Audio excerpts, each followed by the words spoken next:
Welcome to the second video about the UKCRC Tissue Directory. The purpose of this video is to explain why we'll be asking for certain data and to introduce you to some of the core concepts. Over the last year, we undertook a survey to understand the current ability of researchers to find suitable samples in the UK. The top two answers from researchers were that finding samples is either okay but not ideal or complicated. When asked what are the major barriers to finding samples, the top two answers were knowing what samples the biobanks held and knowing if the biobank could obtain the necessary data to those samples. Looking to how the directory could improve the current situation, the researchers said that the two most important components to deliver was the ability to find biobanks based on their capabilities and an ability to find samples based on aggregated data. When asked how that data should be aggregated, researchers' top answer was to have sample numbers broken down by disease, gender, and sample type. The second highest ranking answer was the same as before, but with the addition of quality and SOP information.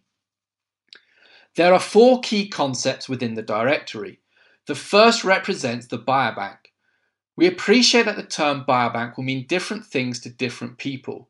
What we mean is an overarching organization, study management structure, or research group that oversees, manages, and coordinates the collection of human samples. The biobank represents the highest level of organizational structure within the directory. It is anticipated that a biobank will be unique based on the management structures and/or SOPs surrounding the collections. Individual clinical trials could be represented by the collection concept. The collection is simply a mechanism for grouping similar samples and is defined by the diagnosis of any disease, the dates between which the samples were collected, the status under respective HTA legislation, and the availability of data. If one of these pieces of information is different, then a separate collection should be entered.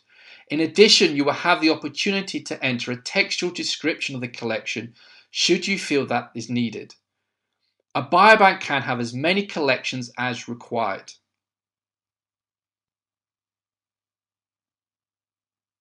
Within each collection, it is possible to specify more details about the samples it contains. The information about samples is divided into separate sample sets based on the gender and age range of the donors or participants. For each set, the approximate number of samples will be requested, in addition to an approximate breakdown of the different types of samples that are available. Finally, we wish to understand a biobank's ability to collect new samples for a research study. This capability will be captured based on the diagnosis, the data available, and whether bespoke services are available.